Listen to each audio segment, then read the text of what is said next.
Welcome to 100 Yards of Football Sports Talk Radio. This is your basketball segment. I'm your host, Bryan Spencer, head men's basketball coach from Carver College here in Atlanta. And we're welcomed here today by none other than Jodie Meeks, Gwinnett County legend, 2006 state champion at Norcross High School. I believe that was your first, wasn't it? It was. In the history of the school, yeah. 2006 state champion at Norcross High School. Then went on to Kentucky and had a great career at Kentucky and was a 2009 second-round draft pick for the Milwaukee Bucks. Jodie Meeks, man, we appreciate you coming on the show with us today, man, taking some time out. I appreciate it. Appreciate y'all having me, man. Yeah, now I know that you told me last night, man, you had twins, man. I do, man. They just turned 5 months old, and so sleep is kind of tough right now, but I'm enjoying it. First two kids at the same time. So it's enjoyable. Yeah, first kid, you got twins, man. So you got to learn fast, man. Double trouble. People ask me all the time, like, how is it with twins? I'm like, I don't really know nothing else, but it's tough, but at the same time, it's great. So I'm enjoying it. Right. So you got 2 boys, 2 girls, or 1 boy, 1 girl? 2 girls. 2 girls. Okay. I'm outnumbered. Yeah, definitely, man. Yeah, yeah, you're gonna lose that battle every day. Yeah, man. Yeah. So listen, man. You came across Gwinnett County when Gwinnett County basketball here in Georgia really was tough. That Lou Williams era, it really started to pick up. At that time, that era in the early to mid 2000s. What was it like playing in Gwinnett County at that time in that era? Man, it really got me ready for the college experience. You know what I'm saying? So I transferred to Norcross my junior year, and from Roswell. So went to Roswell at first, and I was playing well, but my team wasn't, doing anything. So I wanted to get, a little bit more competition at the same time win also. So great competition. I think when I first got to high school, major win games at North Gwinnett. Right. Lou Williams, Mike Mercer at South Gwinnett. Right. We had a pretty good squad, So, and then also Chris Allen, and it was a bunch of guys. And then after I left, it was just, kept on. The tradition kept on. So it was a good time to be in high school. Right. Now, and I was at Berkmar that time, man. So I was a part of that, man. And you mentioned Lou Will and those guys. I got a story on them. I got to tell you about another time. But playing for Eddie Martin, legendary coach here in Georgia, high school sports. Everywhere he's gone, he's winning. He's out of Buford High School now, winning. What was it like playing for him, and how did he help prepare you for that next level? SEC at Kentucky, which it doesn't get any tougher than that. Yeah, I still say Coach Martin is the best coach I played for. Wow. Other than my dad, because he let me do whatever I wanted to do. But but no, in all seriousness, yeah, Coach Martin really got me prepared for college, man. The weightlifting, the knowledge of the game, because before I got to Norcross, we would watch film of the team per se, but when I got to Norcross, we would watch. One day he was like, let's watch some of the game film after school, and I was thinking, okay, we're gonna watch my touches. You know what I'm saying? So we watched the whole game from start to finish. So I was thinking like, man, this is a lot. But what it was doing was it was helping the game slow down for me, because when you're younger, you just feel like you can outrun everybody or outjump everybody. So it helped the game slow down for me. So that way I was able to think and see plays before it happened. So he really helped me out with the knowledge of the game, the physical conditioning, lifting weights, conditioning your body as best as possible. And, he has his resume speaks for itself. I think he has probably close to 10 championships now, right? Yeah, no doubt about it. Yeah. Yes, yeah. So that's a lot. So then you leave Norcross, great career there, and you go play for another basketball icon in Tubby Smith.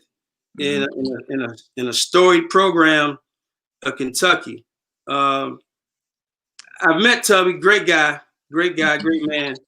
But what was it like, not just playing for him, But Blue Nation, that Kentucky Bluegrass, what was that like? Because that program is different than most programs. I really didn't know what I was getting myself into. So when you first get there, when you're technically a recruit and haven't committed yet, they invite you to Midnight Madness. And it was me and my dad. I think Coach Martin actually came with me. And so we went to Midnight Madness, and it was 25,000 people for a scrimmage. And I'm just like, wow, like all these people come for a scrimmage. It's just, blue and white game, basically. So that was my first introduction to the Big Blue Nation and how much they care about Kentucky. There's no professional sports in Kentucky. Right. So that's all they really have as far as basketball. So that was my first experience as far as seeing what it was like. And then Coach, Smith was definitely a tough coach to play for, but I loved it because I come from a parent and household with my mom and dad that was very strict. So I fit right in. Right. So now, off air, before we got on there, Vincent Turner, Mr. Football, brought up your 54 points against Tennessee. That was I remember that game vividly. Y'all beat them probably by about 20 points or so. But you broke a guy record, Dan Issel. The big horse. Yeah, there you go. Did you get a chance to meet him? I did. He came to one of our games after that game. He was a real nice guy. I didn't really know that, but he was saying like, hey, my record's been here for almost, I think it was 39 years at the time. So he was like, I'm happy for you. And we exchanged information. I don't really talk to him anymore, but he was a nice guy. And, that game, I'm glad I didn't know during that game how many points I had, because I probably would have started thinking about it too much. Right. After the game, everybody was just telling me, "Oh man, you broke blah blah blah's record." I'm just like, "Really?" Like, yeah. Had you heard of him prior to that? Yeah. What'd you say? Had you heard of him prior to that? Oh yeah. Okay. Yeah. Not everybody knows in Kentucky who Dan Issel is. Right. So they say, "Yo, you brought Dan Issel's record, and that's a big thing in Kentucky. Not just the points, but him. Like, he's had a bunch of records there." So I was just like, man, that's crazy. And had a great pro career, man, and played with Kiki Vandeweghe and Alex English. Them guys are putting up 30 a night, each one of them. Yeah, easily. Right, definitely, man. So, and then Billy Gillespie comes in, so you had another change in coaches. And what was it like playing for him? What was that style of play like as compared to Tubby? I'm not gonna kill him too bad on here, man, but that was challenging, Right. He was the polar opposite of Tubby. Tubby is definitely hard nosed, but he cares about you. He tells you, things you've done wrong, but he also puts his arm around you. Billy Gillespie was just a drill sergeant. You know what I mean? Like, telling you what you did wrong, but that's it. So I tell you what, he definitely helped me as far as when I got to the league, as there was nothing that I hadn't been through. After that, he would wake us up I know everybody remember the Titans where they wake them up at 4 a.m. or something. Right. We would actually do that during the season. So he'd wake us up at 4 a.m. We run around campus. It was like 7 miles and 2.5 hour shoot around before the game. And it was crazy, but you got to go through tough times sometimes just to get where you want to go. So. Right. And I'm kind of glad I didn't know that. So I'm kind of glad you said that and brought that up, man, because, you see today that, a lot of kids, they jumping around here to there and there to here. They don't like this coach, so they jump and they go here. But, you stayed there and you fought through it. And even now you mentioned what you got out of it. So what would you say to young kids today, man, that, jumping around from school to school, trying to find the perfect match or just settling someplace and making it the best that they can there? I heard that the transfer rate is really high nowadays, right? Yes. I didn't know that until like a few years ago. My high school coach told me, but it definitely ran through my mind when I decided to stay. I would call home to my dad and like, hey man, I might want to, leave. He was like, nah, you need to stick through it. Sometimes you just got to fight through stuff. You're still at the University of Kentucky, so just fight through it. So I think my parents had a lot to do with that. As well, because you're a kid, sometimes you don't know. Right. I would just say, it's not always green on the other side either. So you can transfer and it can get worse. Right. But I would say just try to stick where you are if you have a good opportunity, because just because it's a new coach or you don't like them, you still can get where you want to go at the end of the day. Right. Now you mentioned your dad a couple of times, man, and I'm blessed to have a father, man, that him and my mom are still married. It'll be 62 years in Oh man, congrats yeah, on that. 62 years in December, man. So I know what it's like to have a father, right there in your life. So speak to that, man. What role did your dad play? Not just in your basketball development, but just in your development as a young man. Yeah, my dad's played a big part. My parents have been married for I think 36 now. Okay. They've always been there for me. I could probably count a handful of times they missed any of my games. So my mom would be up there recording, and my dad would be on the floor like, stay focused. You know what I mean? Always telling me, different stuff. But he wasn't too hands-on as far as he let me still be a young man. He wasn't like, you can't go here, you can't go there. But he was always there for, anytime I had a situation where I needed to talk to him about something. And to this day, I have 2 kids now, and he's always there for me whenever I need him. So I talk to him 4 or 5 times a day, every day. We talk about and everything. Same with my mom. She's always on speakerphone. We just talk. So they're more like my friends now versus parents. So wow. Okay, man. Man. I hope my wife can watch this because she talks to my son about 5, 6 times a day, and I'm like, man, come on, man. I might have to. It's funny. It's funny nowadays because when I call them, they'll be mad I didn't FaceTime them, and then when I FaceTime them, they're like, "All right, we'll talk to you later. Where my grandbabies at?" I'm just like, right. And I'm here too. You're taking your time, man. Yeah, man. They weren't worried about them, but I expected that, so it's cool. Yeah, that's good, man. It's good. It's good to hear that, man. That you had that type of relationship with your people, man. And so now you move from Kentucky. You decide to leave after your 3rd year. What really went into that decision? Because now everybody's doing it, and guys are now even skipping college together now. The G League dropping his money. Yeah, it's a big transition. Yeah, So what went into your decision to leave after your 3rd year? Well, yeah. Before I answer that question, it's funny because after my freshman year, I think I averaged about 8.5 points or something like that. Right. And I wasn't even thinking about coming out of school. Nowadays, kids average like 6 or 7 points, and they lottery picks. Right. So it's funny how it changes. You know what I mean? Mm-hmm. But I was, back then it wasn't like that. But right. I stayed. Obviously, played my sophomore year. Got hurt. I only played about, I want to say like 10 games. I was hurt. I had a sports hernia, and I was trying to play through it, and then eventually had to have surgery, and it was fine. But my junior year, I came back and had a pretty good season, and that's when all this stuff happened with my coach. As far as like in the media, they were saying he was a bad person, he was a bad coach, and all that. So he ended up getting fired.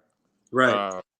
Like a day after the season, and John Calipari came in. That's still there now. And it would have been fine to play with him, and I feel like we would have won a championship, but I was just like, this will be my 3rd coach in 4 years. I had a good season. I think I averaged about 24 points or something like that. And I really can't do much else. I could win, but if you win, that doesn't necessarily mean you're going to be a first-round pick or whatever and get drafted. So I just felt like it was the time to go. I had done everything I could do. And the older you get in college, the more they dissect your game and your stock goes down. So right. So now, how did your dad feel about that choice? Was that just your decision or was it a family decision? I talked to my parents about it, and they didn't want to tell me what to do because technically I was grown. I was 21 at the time, so they just said, think long and hard about it. We're here to help you if you have any questions, but this is your decision. They really, I give them credit. They really did a good job of not saying I think you should do this or I think you should do that. So I remember the morning of my decision, I came because I was home. It was like, I think it was the spring break. It was April. I was like, I think I'm leaving. My dad was like, you're not going to think about it anymore? I'm like, nah, I'm out. Wow. We lost Jodie Meeks, but we'll get him back. But Jodie Meeks, Gwinnett County, legend here in Georgia, 2006 state champion at Norcross High School. Then went on. Yep. Oh, there you go. You back. There you go. My Yeah. bad. Yeah. So I came in their room, and I was just like, I'm out of here. I think I've done everything I can do, and I think my mom was more nervous just because of the education factor. I hadn't finished my degree yet, so she was like, what if you get injured or so? I was like, I'll go back and finish, and they was like, okay, well, you made your decision and did it. So I actually went back and got my degree in 2014 also. So okay, that was my next question. Okay, so you got it. So now everybody's happy. Yeah, the mom's happy now. So yeah, everybody's happy, man. What was your major, by the way? Business marketing. Okay. Yeah. Okay. So now you go into the league and you're drafted by the Milwaukee Bucks in the second round. Milwaukee, I don't know too many people that know a whole lot about Milwaukee. But I didn't either. So when your name was called, what was that like? What was that whole feeling like? And where was you at? I was at home. I had a little draft party at the house. It's funny because when you're young, you're a little bit more maybe worried about the wrong things, I should say. So I was a little disappointed that I didn't go first round because people were saying I should go a certain draft position. Right. But then after that, after 2 seconds, I was very happy that I just got drafted. I'm like, you know what? Forget everything else. I got drafted. I'm gonna prove everybody wrong, and try to stay in as long as possible. It's not easy. That was my next question because I'm gonna be honest with you. Saw you at Norcross a lot. Like I said, I was at Berkmar at that time, and so when you went to Kentucky, I was like, okay, wow, I wasn't expecting that. I was kind of shocked by that. And then when you went to the league, I said, okay. I was kind of shocked by that too. I know you had some good year. I had a good year, especially your junior year. Mm-hmm. But then, man, you really stayed in the league, man. Like you don't stay in the league for what, 12 years or so? 12 years? Yeah, 10 straight. 10, yeah. Yeah. And be on different teams if there's not some value there. Like the Jamal Crawfords and the Lou Williams, like when you can go from team to team like that and keep getting picked up, there's value there. So my question to you is did you have a lot of doubters? I had a few. I've always considered myself, kind of like an underdog. So in high school, I felt I didn't get the praise that I should have. I was you remember Javaris Crennington? Sure, definitely do. Southwest Atlanta Christian. So me and him were 1-2 in the state. He was one. I was, and usually they pick 2 people from each state to be in the McDonald's game. I didn't make it. Right. So I was like, oh man, like I thought I was gonna make it. They only picked 1 this year. Like, dang. So that's one. So I went to college, and that fueled me. So I knew I had to start over when I got to college and work my way up. I knew I wasn't gonna be starting, but I played starters minutes off the bench. Right. Got to college. My freshman year, I was one of the few freshmen that actually played like 20-something minutes a game. Nobody talked about it. Right. Go to my junior year, I averaged, 24 points a game or whatever and went second round. So I'm like, man, like my game is not really flashy like that. It's just I feel like I think I compare it to kind of like wine. Like the more you watch me, the more you value it. My work ethic and the shot making and my skill set. It's shooting. It's not very intriguing. Like, oh man, but if you watch it long enough and see, okay, he can make shots. He can get his teammates involved. He's getting in the locker room and stuff like that you see behind the scenes and the longer you watch it. So I think the initial watch of me is not always like eye popping out, but the longer you watch basketball or watch me, you appreciate it more, I feel like. Right. And obviously some general managers in the league definitely agree with that because you find yourself somewhere all the time and you had a successful run, especially like I said with the Lakers, man. What was it like playing Um, haven't played at Kentucky, nothing like that. And then playing with the Lakers on that level, there's really nothing like that. Maybe it's in Boston. What was it like playing in that franchise? And then you played not with just Kobe, but Steve Nash, another legend, who just got a job with the Brooklyn Nets. What was that like? Yeah, I'm happy for Steve too. By the way, that's big. That's big time. LA was similar to Kentucky as far as the fan base, and LA is just obviously bigger than Lexington. But we went to China for a preseason exhibition, 2 games to play the Warriors, and there was a bunch of Laker fans there. So I'm like, man, this is crazy. Like, clearly they're there to see Kobe and Powell and Steve, but if I make a shot, they're gonna know me too. So that's what I'm thinking. Right. So it was great, man. It was and then unfortunately Kobe had tore his Achilles after my first year there. Right. So I knew going into my second year there, that was my opportunity to show everybody what I could do. And in the league, it's a lot of times guys don't get to play their games. So a lot of times somebody will have 30 and people will be like, oh man, how did that happen? Well, he probably was always good. They just tell him to play a specific role. Right. But that particular year, I was able to play my game and show what I could do. So I try to take advantage of it. Right. So now, what was Kobe like, man? In that time where he was hurt, how did he help you, or did he help you, or what was that situation like? He definitely helped me, especially both years. The first year I was there, I wasn't used to playing with a bona fide superstar. I played with, Andre Iguodala, Elton Brand. Those guys were all-stars, but Kobe is, a different level. Right. So he would, he took me under his wing. People always say he was a bad teammate. For me, he wasn't. He was great. So I backed him up, but at the same time, like, we would watch film on the plane. He would always tell me, where he wanted me on the court. And at the time, I'm young. I'm 24, 25. So I'm still learning also. So he definitely helped me as far as like mentally getting prepared each and every night. Like, okay, you had 15 tonight. What you gonna do next game? Right. Okay, you had 20. What are you gonna like? Don't get stuck in. I had 20 points versus the Warriors. Let's keep moving. So that's how he thought all the time. Where 20, or he was like, he had like 30 one time. He was like, that wasn't enough. Right. I was like, man, you had 30, we won, brother. Like, it's all right. Yeah. So it was great. But then the second year we were there, or I was there, he didn't play, obviously, or he came back, I think, halfway through, but he was definitely helpful watching film when I came back to the bench playing, because that was the first time I had really played major minutes.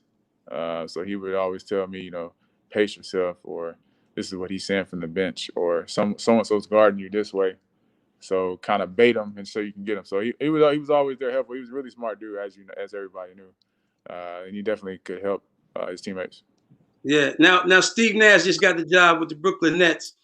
And there was a lot of controversy with that, man, because people saying, he didn't have any coaching experience at all. How did he land that job with 2 superstars like Kyrie and KD? What's your take on it? Having played with Steve and having spent some time with him, of course everybody knows that he knows the game. What's your take on that? I think he's gonna do a great job. It's a couple guys that didn't have a lot of experience, also, like Jason Kidd. Right. So I wouldn't say that he's not qualified. I think he'll do a good job. And with everything going on in the world, I don't think we should be putting anybody down anyway. Right. Right. He's a great dude. Steve is very encouraging. I think he'll do a great job. And I mean, KD and Kyrie will make his job easy anyway. Right. So I think he knows a lot about the game. He obviously played for 18, 20 years, something like that. So hopefully I can get on the team too. So you never know. I hear you, man. I hear you. That would be a bad place to be. Yeah, for sure. Like we talked about, you played for 6 different franchises. What's the key to that? Because I know mentally, a lot of people don't know the mental part of the game, and you always got somebody that's coming in trying to take your job, trying to take your minutes. You're fighting for a contract. mentally, how do you keep yourself ready, prepared for, when you get traded or now you're waiting to get picked up? How do you keep yourself mentally prepared? Lots of prayer, honestly. Before each game, I'll go deeper in that in a minute. But before each game, we have chapel, and so I make sure to go. I probably missed chapel once or twice in my whole career. So because it kind of helped me relax and gave me peace, just knowing that a lot of stuff you can't control. So just as long as you know that God is with you, that's all you really need. So that helped me definitely. And then mentally, you just have to be kind of cutthroat out there. It's kind of eat or be eaten. So if you're not making shots, they're gonna put somebody else in that will. So right. That was the biggest thing when I came to the league that I didn't understand until I got there. High school and college, your teammates root for you, and it's gonna be all right. In the NBA, they don't care.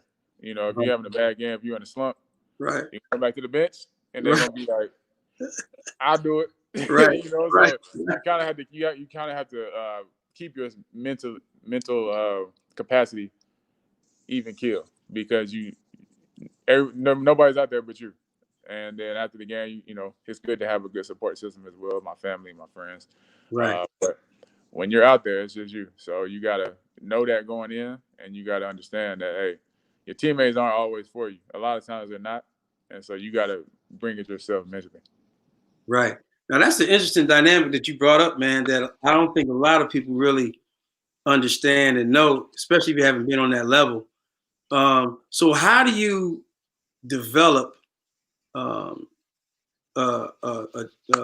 England Patriot type run, Golden State Warrior type run, Lakers type run, with those dynamics in play, man? When you know that the next man really ain't feeling you like that, he's just trying to, how do you develop that type of chemistry?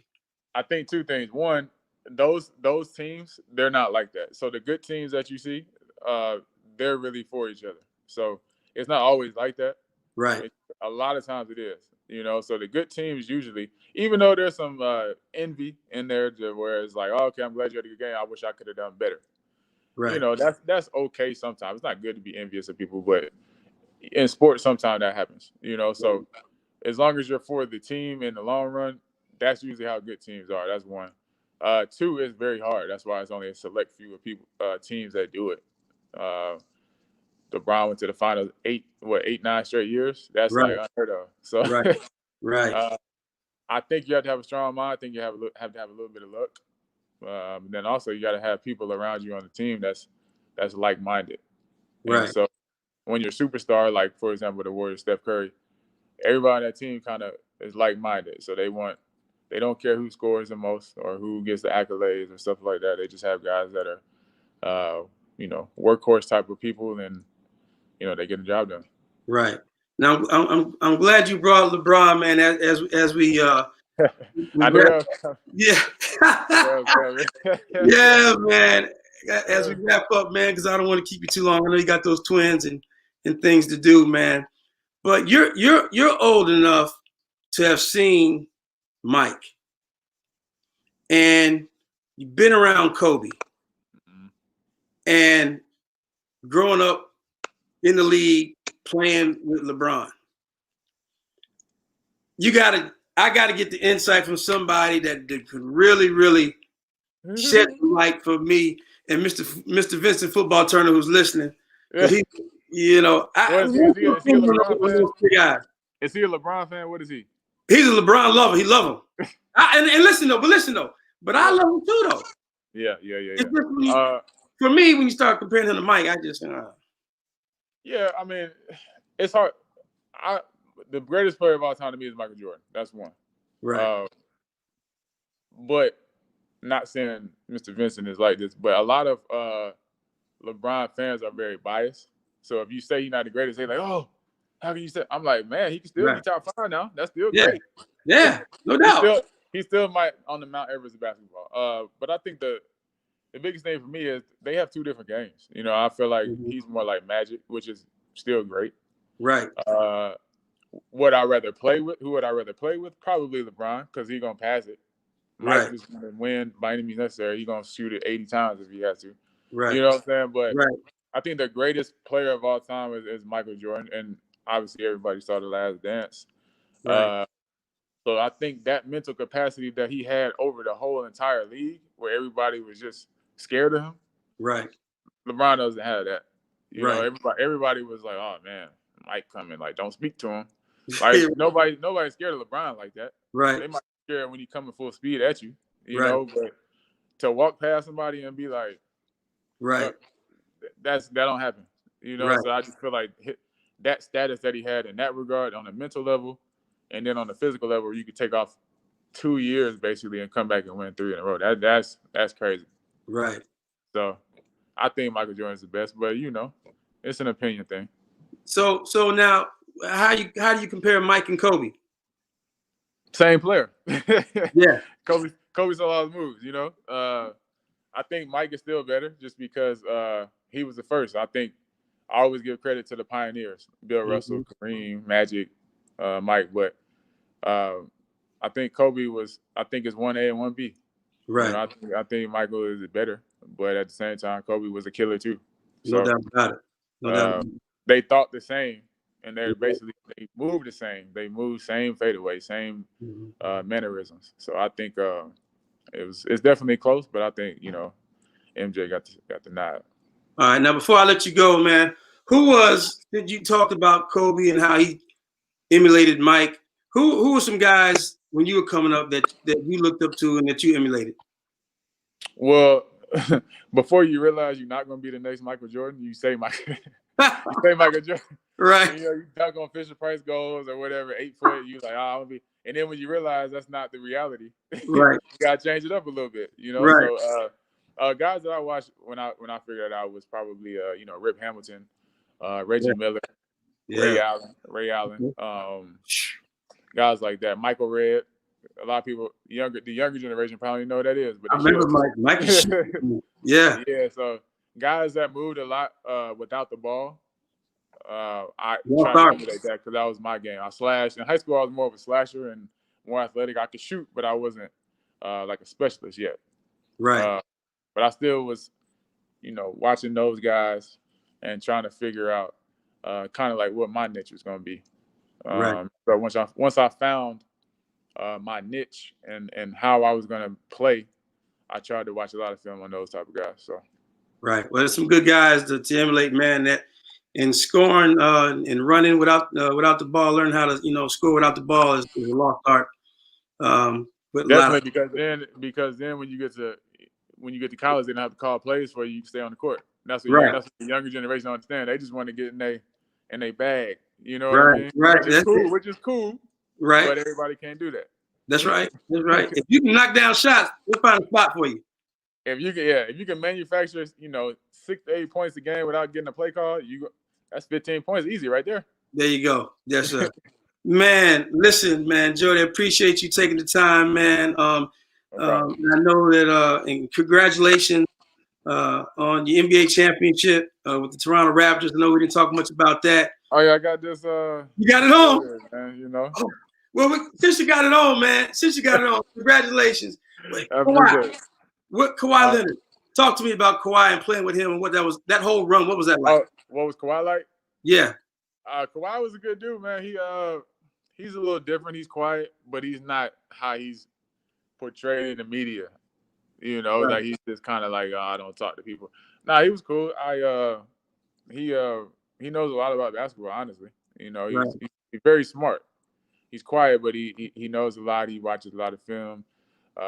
Clearly, he's a really good basketball player. Right. But I think his demeanor helped us out a lot during the championship run. As far as we might be down 2-1 or we might be down 20 points, he's even kill all the way. You know, so when your best player is like that, it kind of helps everybody else kind of just mellow out. But my experience with that was kind of like a movie, honestly, because I signed a 10-day with Toronto, knowing it was going to be I was on a good team, but I didn't know I was going to win a championship. Right. So I feel like that was God looking out for me, definitely. So we got to the Eastern Conference Finals. We got down 2-0. Well, first of all, we won in 7 games against Philly. Right. Right. That was crazy. That was crazy. Yeah, that was because if he misses that shot, we go to overtime, we probably lose. Right. So, conference finals, we got down 2-0, won 4 straight, got to the finals, and you know, had the chance to win and did it. So it was a good experience. Right. Were you surprised by how Toronto did this year, even though the season was kind of interrupted? Were you surprised by how they did this year without Kawhi? I wasn't really surprised. You know, Toronto has I want to say one of the most wins the past 6 years. Right. And they only had Kawhi one of those years. So they're a really scrappy team. They got a lot of underrated dudes that play hard. And they're kind of like the new San Antonio, I feel like. That's how I look at them. Wow. You know, they don't have that ball dominant person. So right. They spread it around. Everybody gets a little piece of the puzzle. Right. Okay. That's good. Well, listen, Jodie, man, appreciate you coming on, man. Definitely representing Gwinnett County well. Georgia basketball, Norcross High School, Kentucky, your family, everybody well, man. Is there anything that you wanna say before you leave, man? Anything you want to share? I just appreciate the invitation. I'm always happy to talk sports, So Gwinnett County is my home still. I live in Duluth, so okay. Still trying to get back into the league, just working out, staying ready. So we'll see what happens. Well, man, listen, I know if anybody takes a chance on you, man, they're going to get a good guy, and you're going to represent that organization well, man. So once again, man, thanks you for sticking around here for us and spending a little time with us, sharing your knowledge of the game. I know our audience, we have a good Laker audience, so I know they appreciate your insight there, man, and coming on. And so appreciate it once again, man. Thanks a lot. I appreciate it, man. Thank you. All right. You've been on 100 Yards of Football, Sports Talk Radio, the basketball segment. Once again, I'm your host, Bryan Spencer, head men's coach at Carver College here in Atlanta. We've been joined by Jodie Meeks. And remember this, life is only important as the impact that it has on other people's lives. So go out and impact somebody's life in a positive way. Until next week.